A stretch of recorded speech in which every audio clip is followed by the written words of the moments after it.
nuyu nañ leen bu baax jaajëfal leen ci ànd bi ngeen ànd ak seen site internet bi di Buzz SN Sénégal li gën a fës ci bopp xabaar yi nag dañu koy do rek kàddu yi nga xamante ne rek njiital gëm sa bopp di Bougane Gueye Dany daal dina ko yëkkati rek niki tey ji ci conférence de presse bi nga xamante ne rek doon na ko amal moom nag mel na ni rek daal dinay tontu président de la république ak tandem bi nga xamante ne rek moom la Diomaye ak Sonko def nag ngir toog ci bopp réew mi kii di Bougane Gueye Dany nag la mu daal di xamle moo di ne nag nekkul fi di wax ak saaga nag ngir poste ndax li nga xamante ne daal jot nañu koo def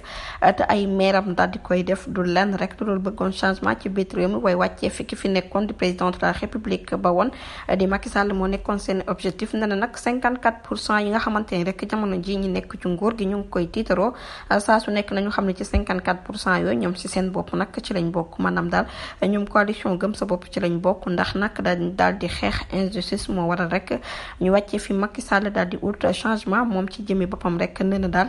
ñi nga xamante ne jamono ji ñoom ñoo toog ci bopp nguur gi ab beew dëgg rek moo leen daal di jàpp ndax ku gis nañuy doxalee ak ki leen gisoon démb xam leen démb xam ne rek dañoo daal di commencé fuuy di kaddu kii di Bougane Gueye Dany mu daal di cay yokk ne moom ci jëmi boppam amul leen loo xamante ne tey ji rek dem na di ko yaakaar ci doomu aadama lépp loo xamante ne rek ñàkkam mayul ko soxlawul ko benn yoon mu nekk kaddu yoo xamante ne rek daal dina ko yëkkati nag ci conférence de presse bi nga xamante ne rek doon na ko am niki tey ji ginnaaw ba président de la république son excellence monsieur Bassirou Diomaye Diakhar Faye defee ab conférence de presse am niki démb kii di njiital gëm sa bopp di Bougane Gueye Dany tamit daal dinay def conférence de presse am mel ni kuy tontu rek son excellence monsieur Bassirou Diomaye Diakhar Faye du ñàkk rek dinañ ci ñëwaat ci yeneen i jotaay xabaar jërë ngeen jëf ci ànd bi bu leen fàtte abonné bés cloche de notification ngir mën a am yeneen i xibaar